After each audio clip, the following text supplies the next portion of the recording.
Namaste. Today I'm going to read Volume 3, Book 3, SataRudra Samhita, Chapter 36, Shiva's incarnation as Ashvatthama in the Shiva Puran.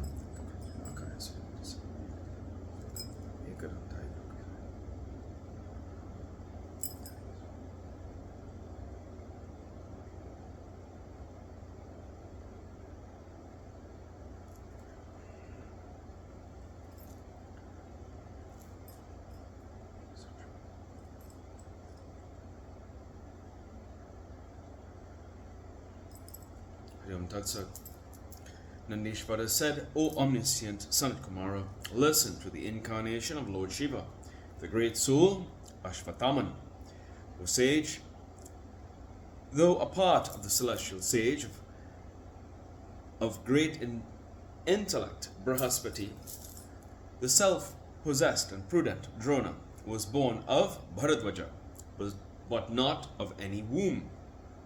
He was the foremost among the archers, heroes, a Brahmanical sage, well versed in all lore of great fame and brilliance, and the most excellent of all the wielders of weapons and missiles. Learned men knew Drona as the most excellent, skillful in the lore of archery, as well as the Vedas of variegated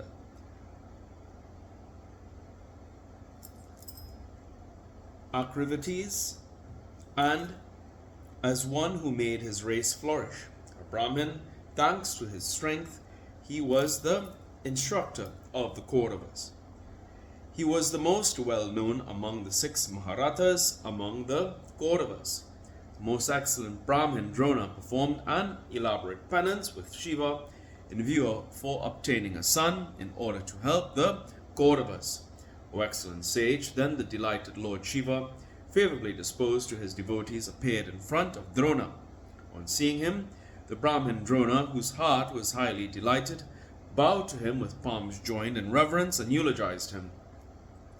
Satisfied and pleased with his eulogy and penance, Lord Shiva, favorably disposed towards his devotees, told Drona, mention the boon you wish to choose. On hearing the words of Shiva, Drona bowed low and said, please give me a son born of your part, who will be invincible to everyone and who will be very powerful. On hearing the words of Drona, Shiva said, so be it. O dear sage, the Lord who bestows happiness then vanished. Drona returned to his abode, highly delighted and free from illusion. He joyously narrated all the details to his wife. Taking the due opportunity, Lord Shiva, the annihilator of all and very powerful, was born as Drona's son through a part of himself. O sage, he became well known as Ashvatthama. On the earth, he was heroic, had lotus-like eyes, and he could reduce the strength of his enemy. Securing the permission and behest of his father, the famous hero helped the Kauravas in the Mahabharata war. By resorting to that powerful hero, Bhishma and other Kauravas became invincible even to the gods. Fearing him, the Pandavas, though they were great heroes and very skillful, became incapable of conquering the Kauravas.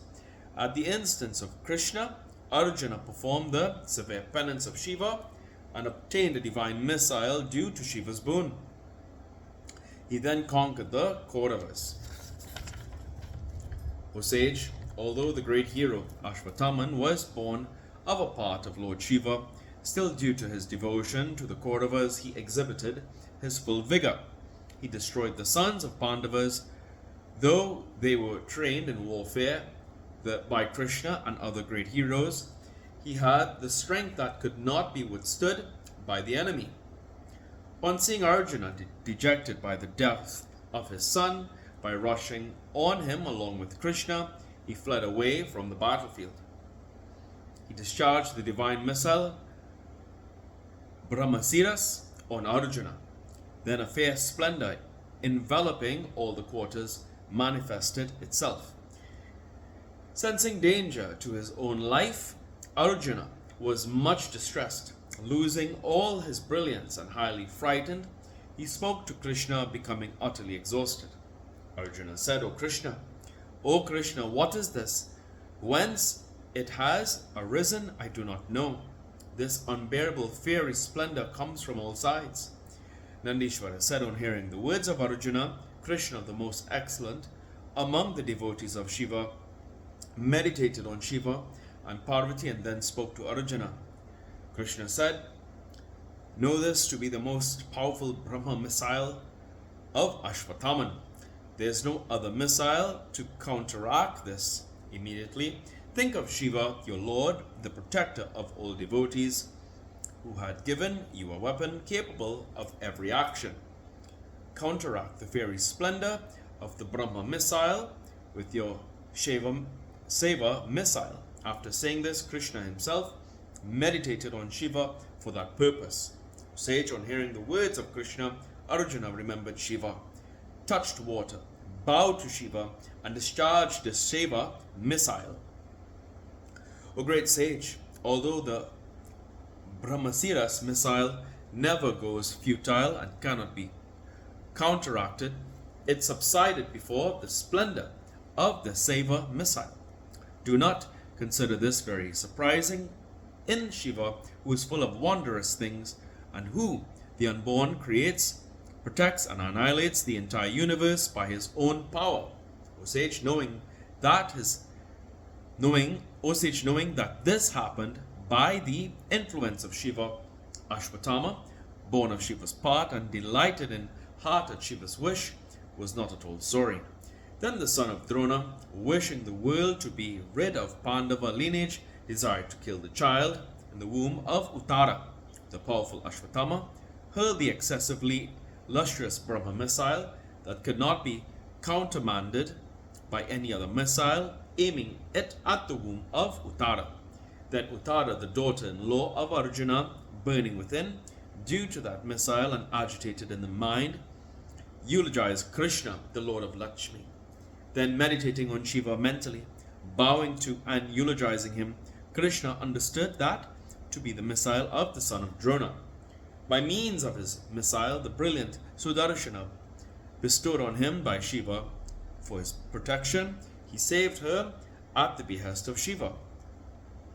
Ashwathaman then knew that Krishna had assumed his form at the behest of Shiva and did it as he was the foremost among the devotees of Shiva, slowly refraining from the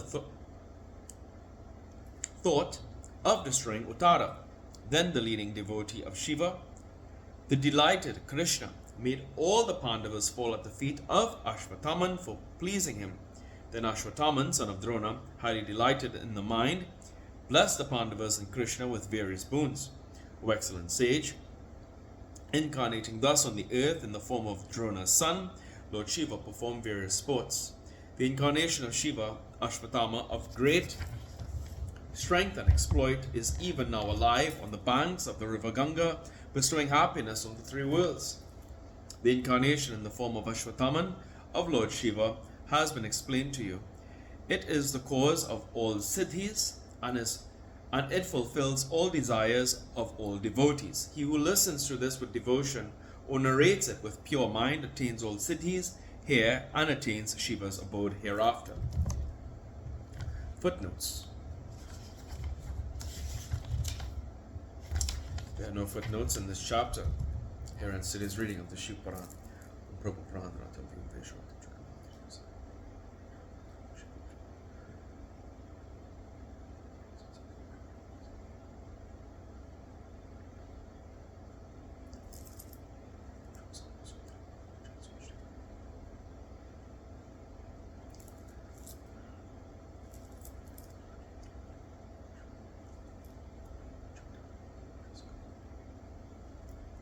Hari Om Tat Sat.